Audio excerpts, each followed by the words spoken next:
क्या है प्रार्थना में? झंडा ऊंचा रहे हमारा, अखिल विश्व का तिरंगा प्यारा। और फिर क्या है आगे? पीला रंग। इसमें 5 रंग है। कितने रंग है इसमें?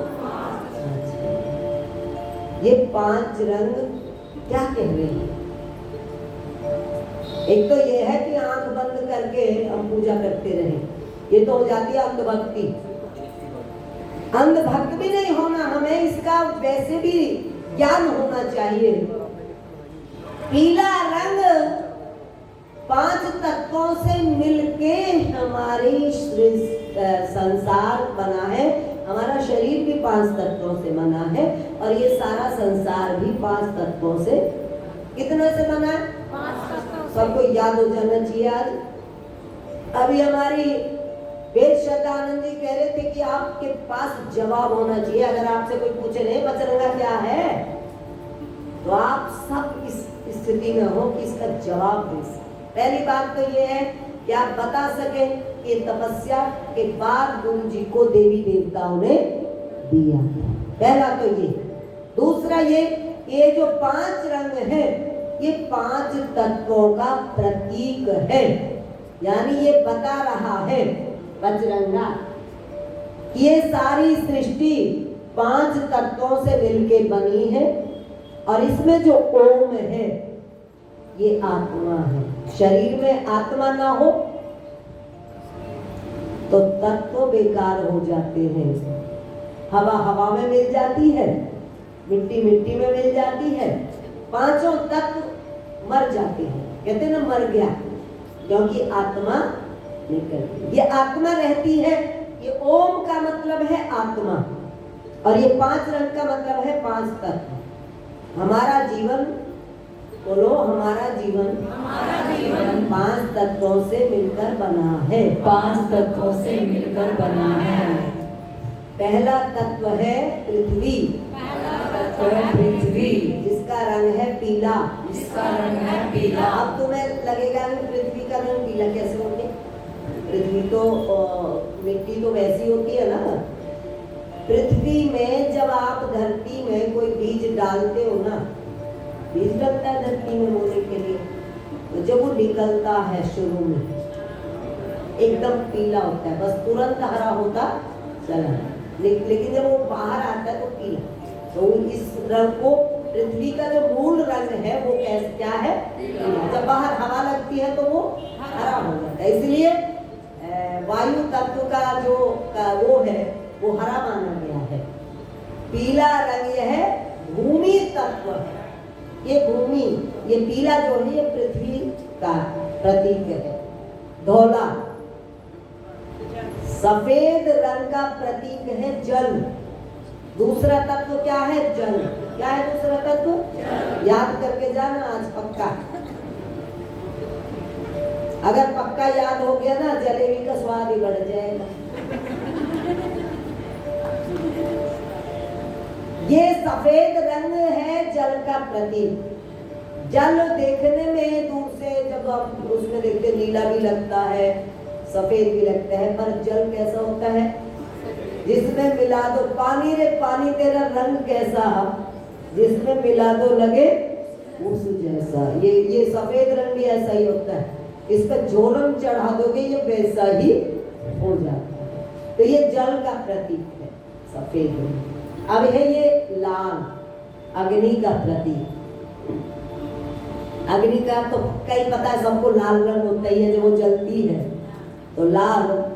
और एक और भी अग्नि होती है, वो हमारे भीतर होती है, जो गुस्से में हम लाल, जब क्रोध आता है ना तो लाल, काले भी लाल हो जाए, मैं भी लाल हो जाती हूँ, कालों का रंग भी लाल हो जाए, अग्नि का रंग लाल है। तो ये अग्नि तत्व है। देखो याद हो जाना चाहिए तुम्हें, ये भूमि तत्व है, भूमि, पृथ्वी, धरती। ये जल तत्व है, जल, पानी, वारी, बहुत सारे नाम है इसके। ये अग्नि तत्व है, अग्नि, पावक, ये यानी आग। और ये है वायु तत्व। अभी मैंने बताया तुम्हें कि हरा क्यों कहा गया कि हरा रंग ये वायु तत्व है, क्योंकि वो जो अंकुर उसमें से निकलता है धरती में से कैसा होता है, पीला, और हवा लगते ही कैसा हो जाता है, हरा। इसलिए हवा का रंग हरा माना गया है। ये वायु तत्व है। और ये आकाश क्या है, इसको काला माना गया है। इसका इस पे कोई रंग ही नहीं चढ़ता, आकाश पे कोई रंग नहीं चढ़ता, इसका कोई रंग होता ही नहीं, इसलिए इसको काला रंग दे दिया गया। और इसका कहीं एंड भी नहीं है, दूर तक देखते रहो फिर कुछ ही नहीं नजर आता, और लगातार देखोगे तो काला काला ही नजर आए। लगातार देखो आकाश के लिए, जब भी कभी मौका मिले ना बिजली बुझा दो। मैं अक्सर क्या करती हूँ, जब यहाँ आश्रम में मैं अकेली हो जाती हूँ, एक आध बार शाम के समय एक आध कोई हो तो उसकी कोई बात नहीं, तो सारी लाइटें मैं जलाती नहीं उस वक्त, जब अंधेरा आ रहा होता है लाइटों को बंद कर देती हूँ, क्योंकि हम इन लाइटों के चक्कर में, उजाले के चक्कर में असली जो सृष्टि का असली रूप है उसका आनंद नहीं ले पाते। जब दिन जा रहा होता है, रात आ रही होती है, उस वक्त हम अगर लाइट ना जलाएं और केवल उस दिन को जाते हुए और रात्रि को आते हुए देखें, अंधेरे को, और उस वक्त में आकाश को लगातार देखो बिना पलक झपके, थोड़ी देर में काला काला हो जाएगा। तो ये आकाश का रंग है काला। तो ये पांचों रंग पांच तत्वों के हैं, के पांच तत्वों के, पांच तत्वों से सृष्टि बनी है, पांच तत्वों से हमारा शरीर। जब हवा कम हो जाती है तो ऑक्सीजन का सिलेंडर लगाया जाता है, बोलो तत्सत। जब हवा ऑक्सीजन कम हो जाती है शरीर में तो तुम्हें एडमिट कर लेता है डॉक्टर, और क्या करता है, ऑक्सीजन का सिलेंडर लगाता है। जब पानी कम हो जाता है शरीर में तो डॉक्टर एडमिट करता है और क्या करता है, ग्लूकोज की बोतल लगा देता है, पानी देना शुरू कर देता है। जब आग की कमी हो जाती है, अग्नि की कमी हो जाती है, बुखार आता है ना कई बार, और बुखार में ठंड लगती है, बहुत ठंड है ना, उस ठंड में ऐसी स्थिति होती है कई रजाई भी डाल लो तो भी कभी नहीं बंद होती, क्योंकि अंदर की अग्नि खत्म हो रही है। तो फिर अंदर वो इंजेक्शन के द्वारा, दवाइयों के द्वारा हमारे अंदर अग्नि को बढ़ाते हैं, अग्नि तत्व को बढ़ाते हैं। तो ये जो पांचों तत्व हैं, इन पांचों तत्वों की कमी होने से, एक में कमी होगी तकलीफ होगी।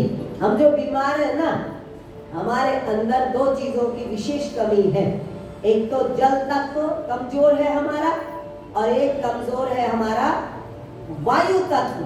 अगर हम सुबह उठकर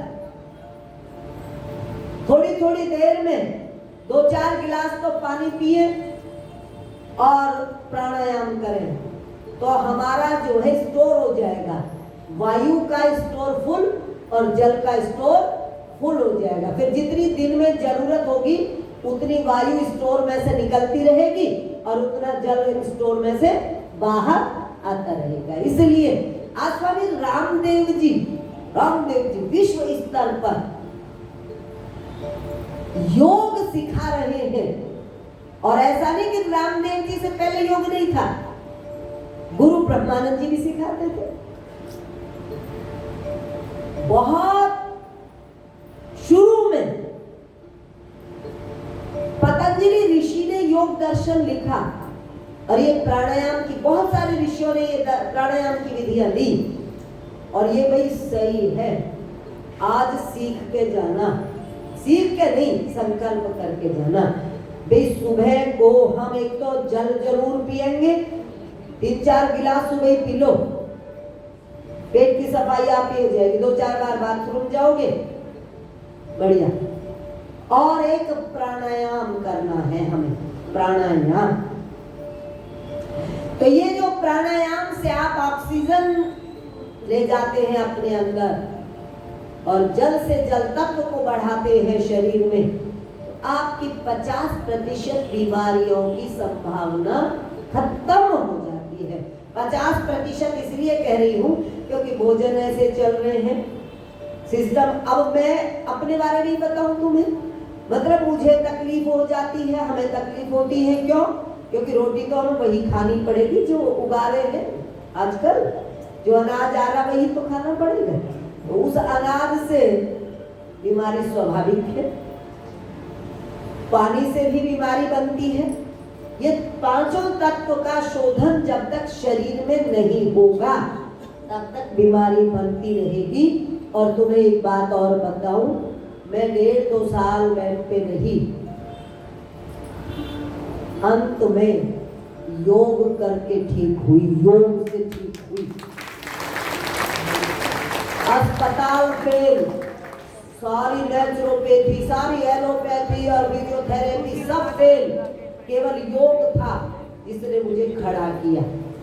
बस उस समय में किसी ने मुझे पकड़ पकड़ के करवाया था, अकेले अपने आप करने की स्थिति तो मेरी रही नहीं थी। तुमने देखा था जब मुझे मंच पे लाते थे तो कुर्सी पे बिठा के वहीं से पकड़ के कुर्सी को उठा के यहाँ रखते थे, है ना? और यहाँ भी तखत बिछा होता था, मैं ज्यादा देर नहीं बैठ सकती थी। ये सब अगर